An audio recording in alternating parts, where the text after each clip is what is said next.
Pourquoi fait partie de la célèbre famille que nous utilisons tous les jours des 4 grands adverbes interrogatifs dont les 3 autres sont où, quand et comment. Mais pourquoi parler de pourquoi? Pour tout, pour rien. Quand on vous demande où, vous répondez un lieu, ou rien, au pire.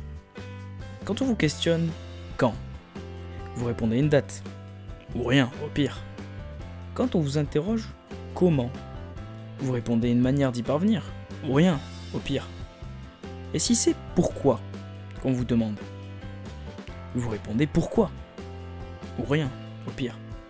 Mais non, en fait, il y a pire, qu'on vous réponde pourquoi.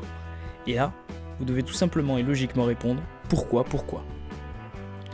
Vous l'aurez compris, pourquoi peut être tourné dans tous les sens. Et c'est là la raison de mon choix de ces derniers pour mon analyse.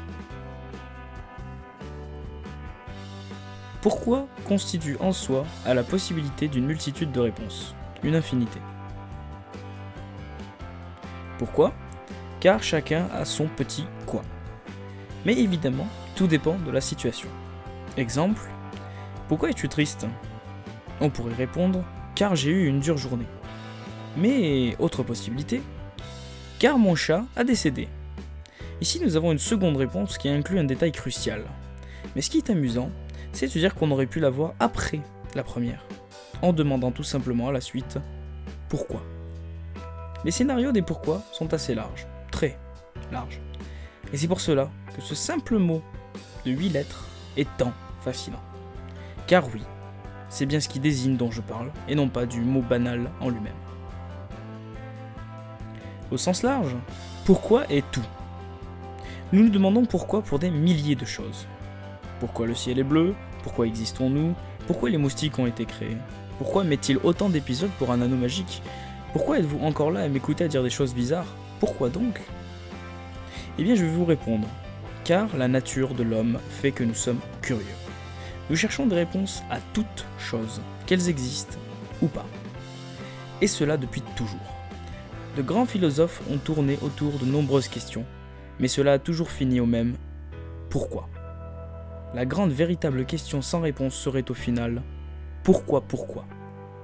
Et là, comme je disais, on peut que désigner la nature curieuse de l'homme comme partie de réponse. Avant de faire quelque chose, on se demande pourquoi. Après avoir fait quelque chose, on peut se demander pourquoi. Pour comprendre quelque chose, on se demande pourquoi.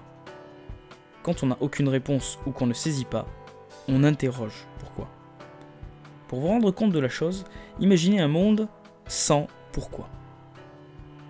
Déjà, vous voudriez connaître l'intérêt d'une telle chose, mais vous ne pouvez pas, puisque cela vous est interdit.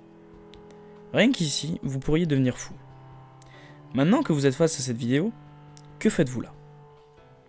Pour quelle raison perdez-vous votre temps ici ?